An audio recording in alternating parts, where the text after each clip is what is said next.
I'm Derek B., editor of the Peru Tribune, back with you today for another edition of Tomorrow's News, our daily video series in which we tell you a little bit about what to expect from the next day's newspaper.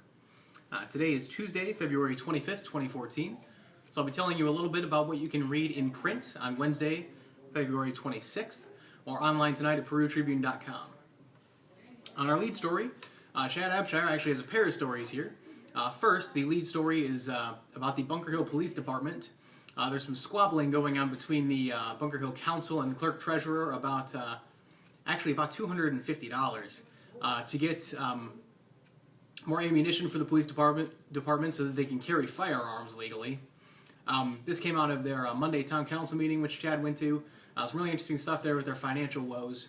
That's actually the other half of the story, which is talking about an emergency loan they had to take out to pay their insurance. All of this stems from some issues they had with their previous Clerk Treasurer, Sarah Betzner, who remains under investigation, so keep track there. On our display story, Eric Stoff has a little bit about some new equipment coming to the Miami County Sheriff's Department. They're going to have some new video equipment that's going to work digitally and is going to be a big help for them in evidence in cases, and might also help them be a little bit more accountable. So great stuff there. A lot of this grant funded from Miami County, Miami CAS RAMC, so go to them for donating that as well. On our final A1 story, this one could have easily led on another day. I tell you about the Peru Community Schools' decision to extend their school day.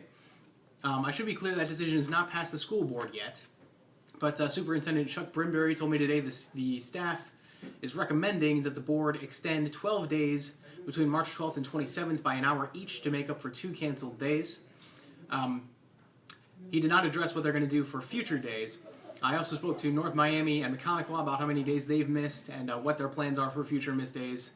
That's also our editorial, where we talk about what the Department of Education has done and what they should be doing to address this issue of having so many days canceled and their response. On our education page, Eric Stoff had a feature on a 8th grader over at North Miami who served as a page for the Indiana General Assembly. He went with Bill Friend to Indianapolis, got to take some notes, and stamped some pamphlets for the legislators, and I learned a little bit more about the process. Said it was a really exciting experience, and we're certainly glad to see somebody from Miami County getting an experience like that on a big stage. Finally, we had 2 stories on the sports page from Nick Roby.